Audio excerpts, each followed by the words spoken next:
the autumn of 1944, as Allied forces pushed deeper into Nazi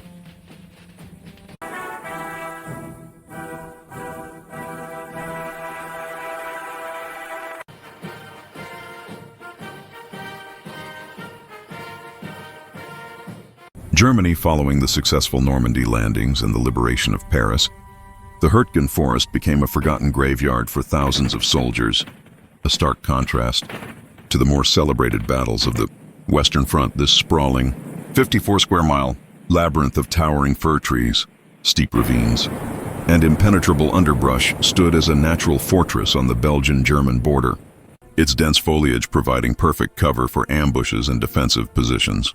In the shadow of the Siegfried Line, the formidable West Wall fortifications that stretched for hundreds of miles, American soldiers confronted not only the enemy, but also the relentless elements. Pouring rain that turned paths into quagmires, thick fog that swallowed visibility down to mere yards, and a biting cold that seeped into bones, breeding trench foot and despair among the ranks. This was no glamorous charge across open fields, like the sweeping advances of Operation Cobra.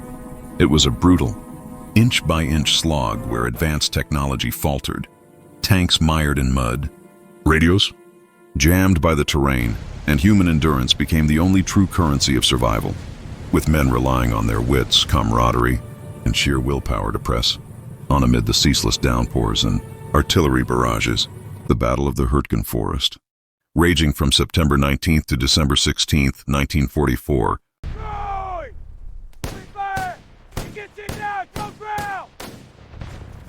emerged as the longest single engagement fought by the U.S. Army in World War II, surpassing even the grueling Battle of Bataan in the Pacific, where American and Filipino forces held out for months against Japanese invaders.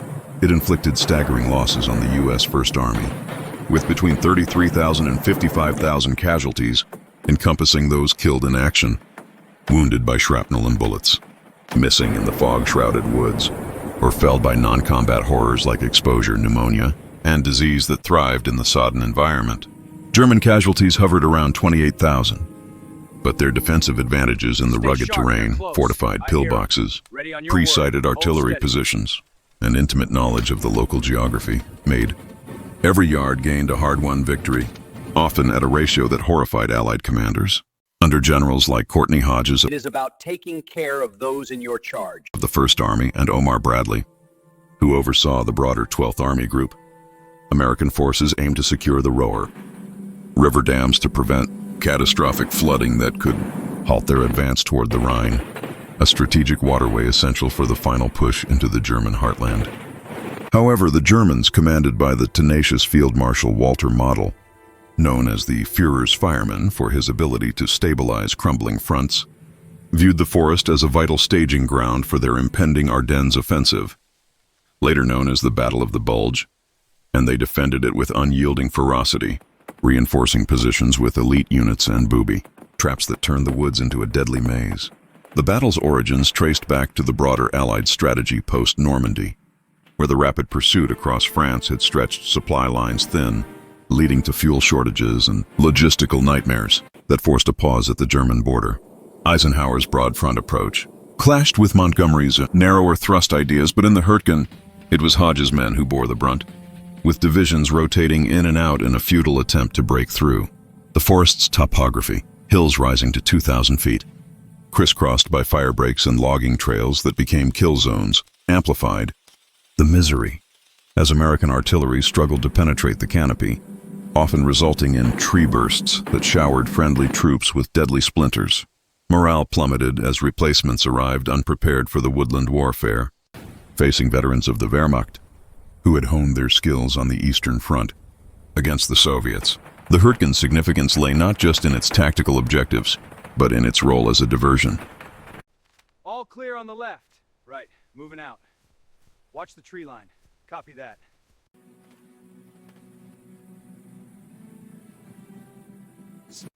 We must proceed with the plan as discussed. Understood. We will ensure everything is in order. By tying down American forces here, Model bought time for Hitler's surprise counteroffensive in December, which nearly split the Allied lines. Amid this unrelenting chaos, tales of individual heroism surfaced, often shrouded in the mists of legend and passed down through veteran accounts in VFW halls and oral histories, collected by organizations like the Library of Congress. One such story, popularized in post-war narratives, and even featured in books like Charles B. MacDonald's The Battle of the Hürtgen Forest, revolves around an anonymous American sniper whose ingenuity transformed the forest's deadly silence into a formidable weapon, turning a simple piece of equipment into a tool of psychological terror, whether rooted in absolute fact or amplified by the fog of war, much like the apocryphal tales of the Angel of Mons in World War I. This account draws from declassified reports from the U.S. Army, Center of Military History, survivor testimonies archived in the National Archives, and expert analysis by historians who have pored over after-action reviews. It illustrates how one man's simple bootlace trick allegedly sowed terror among German ranks, holding a critical sector for 3 harrowing days in October 1944, delaying reinforcements and allowing Allied lines to consolidate. It exemplifies how desperation and creativity could outmatch sheer firepower in one of the deadliest woodland battles of the war, where conventional tactics failed and improvisation became the hallmark of survival.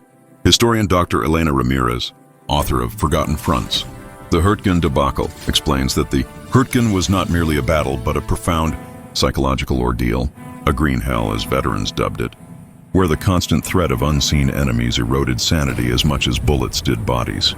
Divisions like the 9th Infantry, the old reliables who had fought from North Africa to Sicily, entered in early October, advancing only 3,000 yards over 10 days at the cost of 500 men, 1 casualty per yard of ground, a statistic that underscored the futility and horror of the fighting.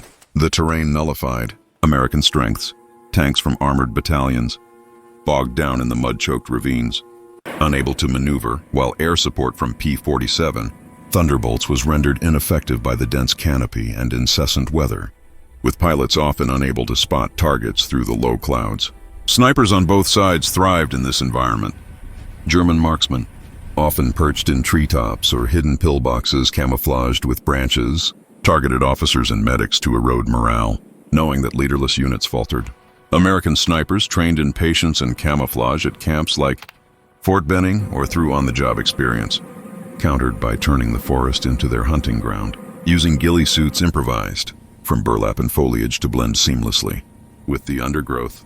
Stories like that of the bootlace sniper are emblematic of the ingenuity born from such infernal conditions, even if unverified in official records, echoing real tactics employed by scouts and rangers in operations like the Merrills, Marauders in Burma or the Alamo, scouts in the Pacific. To fully appreciate the sniper's context, one must delve into the training and equipment of WW2 marksmen.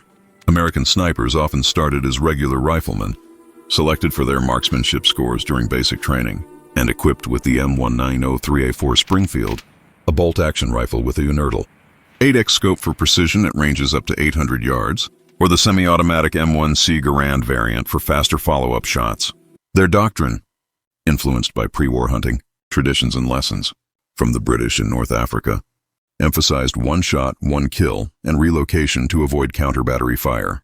In the Hürtgen, where visibility rarely exceeded 50 yards due to the thickets, these skills were paramount, as snipers operated in pairs or alone, scouting ahead of infantry advances and disrupting enemy movements.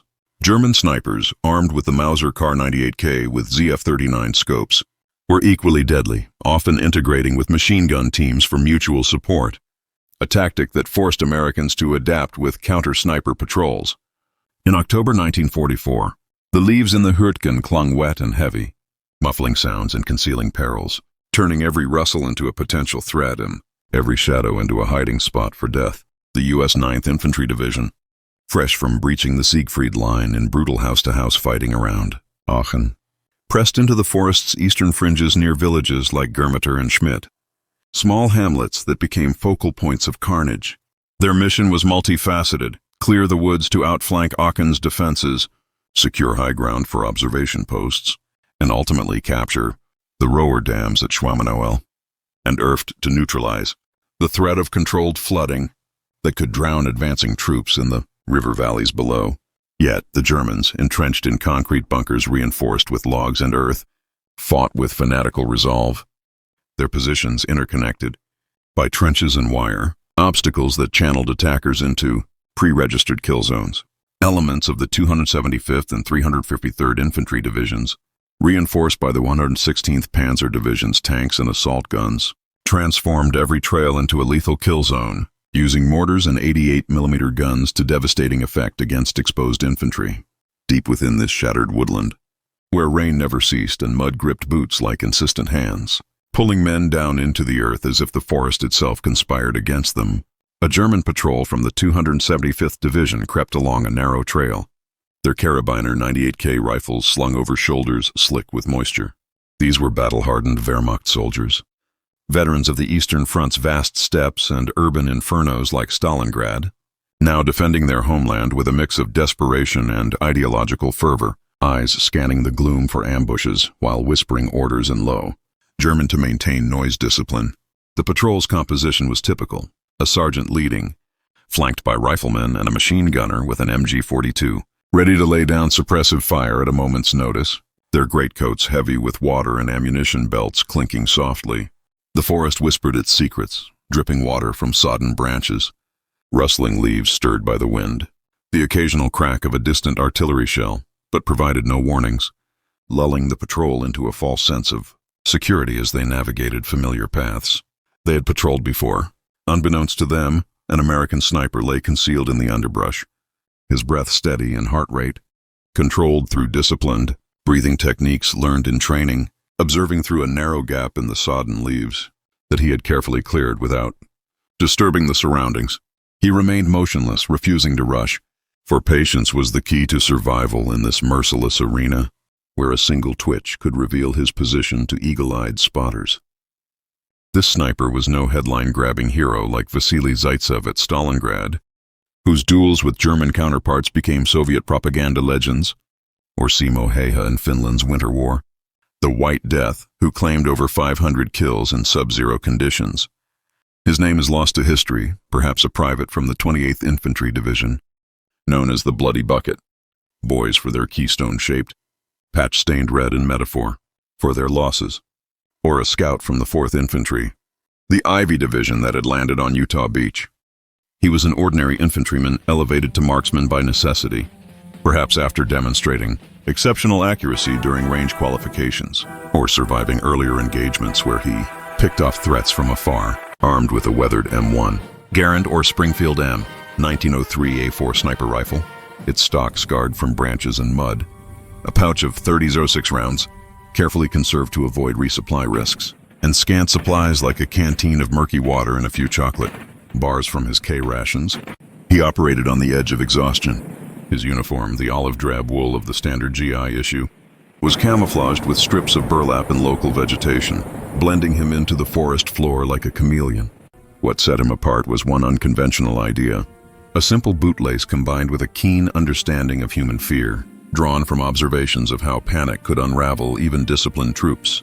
In the anarchy of combat, where grand strategies crumbled against nature's barriers, ravines that funneled attacks, hills that exhausted climbers, these rudimentary ploys would allegedly turn 3 days into a nightmare for the German forces, claiming 64 lives in stalling their advance, allowing American reinforcements to arrive and stabilize the line. To grasp this, one must consider the broader context of the battle, including the logistical challenges that plagued both sides. By early October the 9th, Infantry Divisions 39th and 60th regiments had clawed through villages like Wittscheid, enduring sniper, fire and machine gun nests that turned church, steeples and farmhouses into strong points.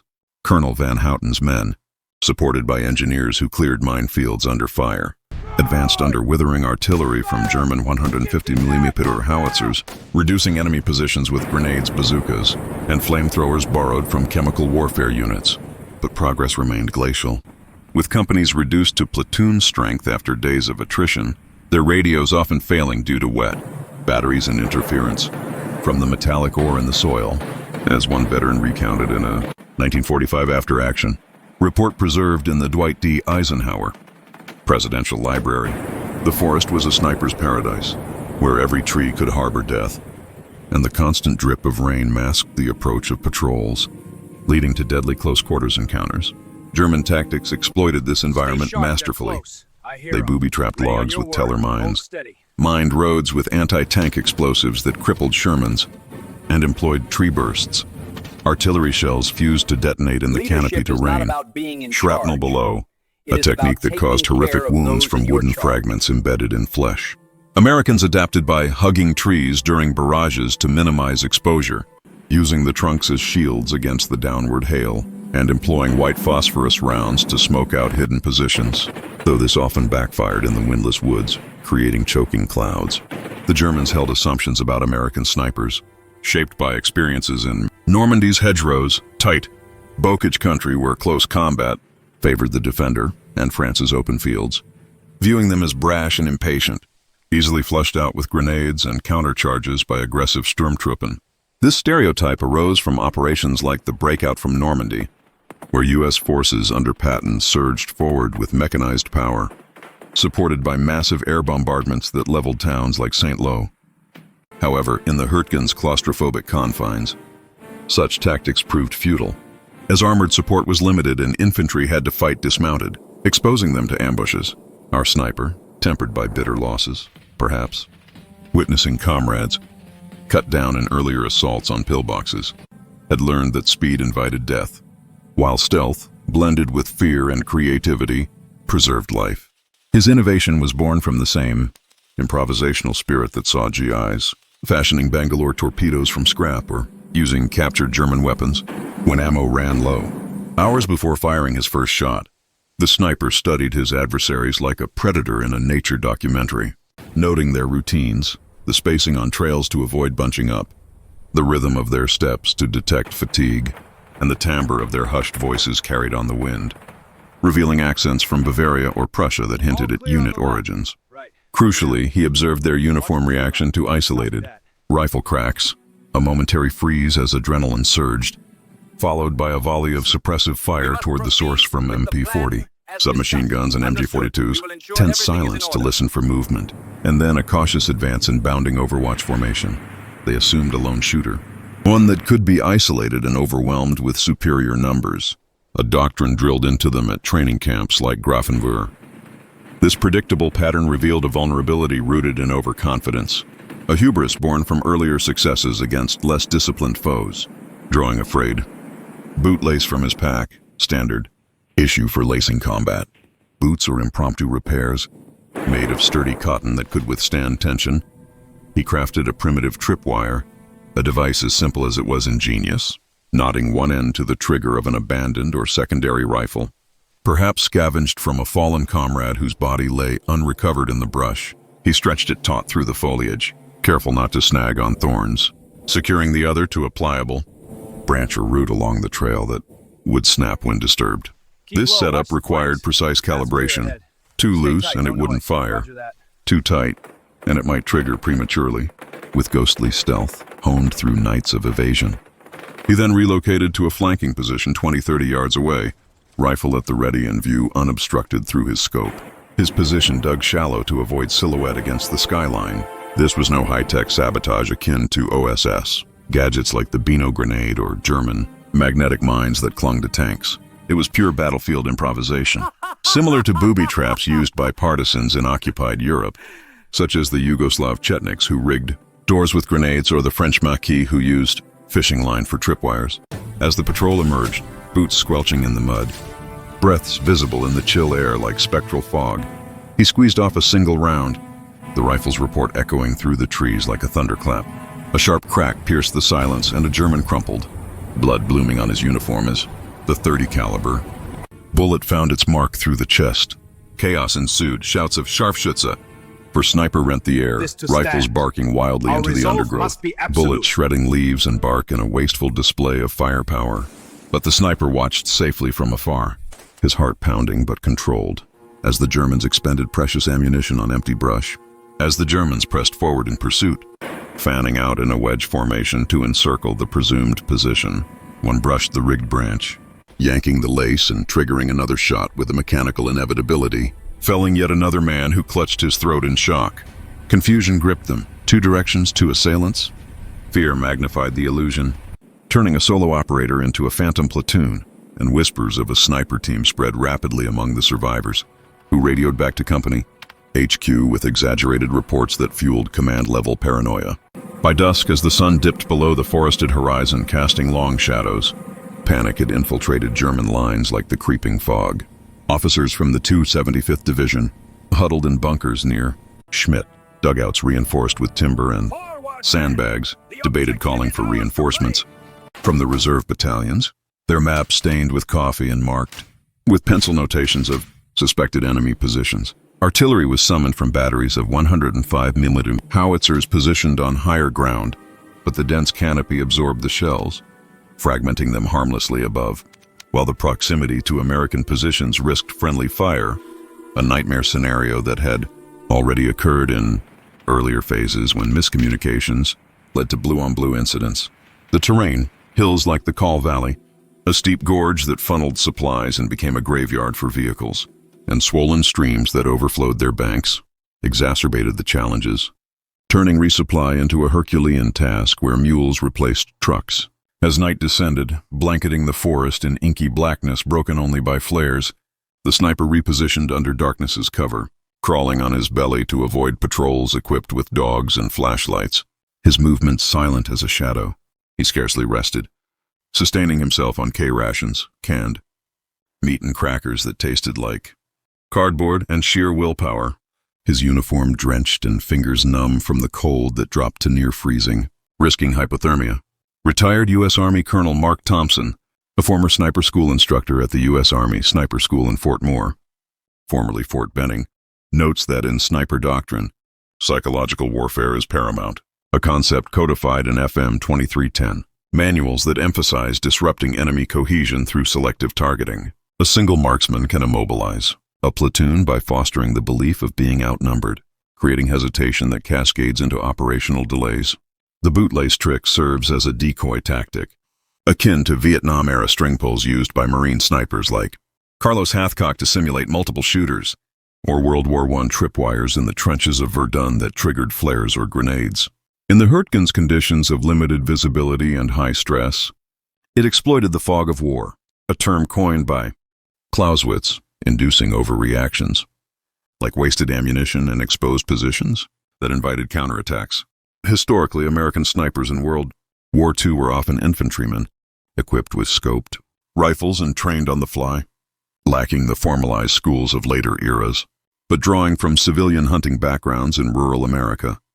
If this incident occurred, it could account for reports in German war diaries, such as those from the LX Corps, of units hesitating in specific sectors due to phantom snipers, leading to rerouted convoys and delayed offensives. Dawn of the second day broke gray and unforgiving. The sky a leaden blanket that promised more rain, with German command convinced of facing a specialist unit, perhaps Rangers from the 5th Ranger Battalion or OSS operatives inserted behind lines and ordering probing. Advances with reconnaissance, platoons armed with Panzerfausts for anti-tank defense. Yet the sniper struck repeatedly, resetting his traps with meticulous care. Laces tied to logs positioned as natural obstacles, saplings bent under tension to release with a snap, or roots triggered by footsteps that pulled the cord taut. Each shot diverted enemy fire from his true location, granting precious time to vanish into the woods, relocating to pre-scouted hides dug the night before. One trap activated when a squad backtracked in confusion, claiming a sergeant mid-retreat as he barked orders, his fall sowing further discord. Morale fractured like cracked ice. Soldiers muttered of Geisterschützen or ghost shooters, convinced the forest was infested with hidden guns, a superstition amplified by fatigue and the eerie silence between engagements. The battle's overall toll mirrored this microcosm of terror, with the Hürtgen claiming more American lives per square mile than any other European engagement, rivaling the Pacific's island-hopping bloodbaths. The 28th Infantry Division, relieving the battered 9th on October 26th, after the latter's regiments were decimated, assaulted Schmidt on November 2nd under Major General Norman Dutch Cota, the hero of Omaha Beach who famously rallied troops with Rangers lead the way. They captured Wassenack and Kammerscheit amid house-to-house fighting that left villages in ruins. But German counterattacks by the 116th Panzer, spearheaded by Panther tanks and supported by Fallschirmjäger paratroopers, reclaimed Schmidt by November 4th in a whirlwind of close combat. Casualties escalated dramatically. The 112th Regiment lost over 2,300 of its 3,100 men in a week, with companies reduced to squads, their officers killed at rates that crippled command structures. Tanks from the 707th Battalion became mired on the call trail, a narrow, muddy lifeline, turned death trap where vehicles slid off cliffs or were picked off by anti-tank guns, forcing infantrymen to carry wounded on litters through knee-deep sludge. Snipers plagued every advance. One even felled a battalion commander during a staff meeting, highlighting the vulnerability of leadership. Our snipers' sector, possibly near Germiter where the 47th Regiment fought, devolved into a no-man's land of craters and felled trees, where patrols vanished without trace. By midday, German squads refused to proceed without covering fire from Nebelwerfer rockets, clashing with officers over the mission's worth in heated arguments that bordered on mutiny, a rare occurrence in the disciplined Wehrmacht. Fear's contagion proliferated like a virus. Rumors of infiltrated lines by American commandos, booby-trapped trees rigged with explosives, and even supernatural elements fueled paranoia, with some soldiers clutching crucifixes or talismans. One desperate squad, perhaps from a Volksgrenadier unit of conscripts, charged the forest in a banzai-like assault, yelling obscenities and firing blindly, from the hip in hopes of flushing the sniper and restoring their honor. He allowed them to pass his hide, holding fire to avoid detection, then methodically picked off stragglers from behind with silenced precision, though we snipers lacked true suppressors. Careful shot placement minimized flash. A trailing trap claimed another victim, the rifle's bark echoing as the lace pulled true, scattering the survivors in disarray as they fled back to their lines, abandoning equipment in their haste. Across the front, non-combat afflictions compounded the misery. Trench foot crippled thousands more, with feet swollen and blackened from perpetual wetness in ill-fitting boots, requiring amputations in field hospitals overflowing with casualties. Combat fatigue, then termed shell shock or battle rattle, shattered minds, causing men to freeze in catatonic states or flee in panic, leading to courts-martial for desertion in extreme cases. German propaganda leaflets, dropped by aircraft or fired from mortars, mocked the invaders. The forest eats Americans, accompanied by gruesome cartoons of skeletons in GI, helmets, psychological operations designed to sap will. Yet American GIs endured, inspired by tales of defiance shared around foxhole fires, bolstered by care packages from home containing cigarettes and letters that reminded them of why they fought. Our sniper personified this resilience. Deprived of sleep for 48 hours, his eyes bloodshot but alert, and food limited to hardtack that he chewed slowly to conserve energy, he maintained constant vigilance, his senses attuned to every snap of a twig. His tally rose not from bravado but from calculated precision, each kill further eroding the enemy's resolve. As reports of mounting losses reached higher commands and prompted reallocations of resources. The third day dawned with German determination unraveling like frayed rope, the rain slackening but the mud still treacherous. Command finally mandated a full withdrawal from the area, deeming it a fortified sniper nest supported by infantry, ordering flamethrower teams to burn out suspected hides, a tactic that scorched acres but yielded no body. 64 bodies littered a swath, no larger than a football field, all victims of one man in the amplified power of dread, their uniforms caked in mud, faces frozen in surprise. When U.S. forces advanced later that week, pushing with fresh troops from the 8th Infantry Division, they encountered the grim aftermath. Spent casings from panicked volleys carpeting the ground like brass confetti, abandoned gear including helmets and rucksacks rifled for supplies, and signs of utter rout such as discarded weapons and half-eaten rations. Was this sniper a historical figure? Official records from the 28th or 4th Divisions, housed in the National Archives at College Park, document sniper actions but lack specifics on the bootlace method, often lumping them under guerrilla tactics and intelligence summaries. Variations in folklore, such as matchbox tricks where cigarettes triggered, mechanisms or string decoys, mimicking movement, hint at embellishment, possibly inspired by marine tactics in the Pacific's jungles, like those used on Guadalcanal, or the feats of snipers like Carlos Hathcock in Vietnam, who employed similar ruses to draw fire. Nevertheless, declassified reports abound with anonymous heroics. A private from the 104th infantry clearing mines under fire to earn the Medal of Honor, dodging bullets while disarming shoe mines, or sergeants manning 50 caliber machine guns despite grievous wounds, holding positions until relieved. These stories, collected in works like Stephen Ambrose's Citizen Soldiers, highlight the everyman's role in victory. The sniper survived the war, perhaps rotating out after the Hürtgen to recover from exhaustion, returning home to fade into obscurity without medals or fanfare, unlike Audie Murphy, whose exploits earned Hollywood fame, carrying only the silent weight of his memories, nightmares of rain-soaked forests and the faces of the fallen. His enduring lesson resonates through military academies today. In the crucible of war, victory does not always derive from superior armament or numbers, but from the mastery of fear, unwavering patience amid panic, and the knowledge that a bootlace, tied just right, could prove deadlier than a platoon firing blindly into the void. The Hürtgen Forest battle concluded with the onset of the Bulge on December 16, 1944, a grim reminder that creativity and endurance can conquer even the most formidable chaos. As the forest's survivors went on to fight in the Ardennes, their experiences hardening them for the final drive to Berlin. Today, the forest stands peaceful, its trails hiked by tourists unaware of the blood soaked into the soil, dotted with memorials like the Call Bridge Monument and the Hürtgen Forest Museum in Wassenack that honor the unsung heroes who fought in silence, where mere survival was the greatest glory attainable. Veterans' reunions, though dwindling as the greatest generation passes, keep the memory alive, with organizations like the American Battlefield, trust preserving sites for future generations. The battle's legacy influences modern warfare, from urban combat in Iraq to jungle operations in Afghanistan, where snipers continue to employ psychological tactics in asymmetric conflicts. In reflecting on this episode, one sees the human element of war, not just statistics, but stories of ingenuity against overwhelming odds, reminding us that history is forged, not only by generals but by the quiet determination of individuals in the shadows.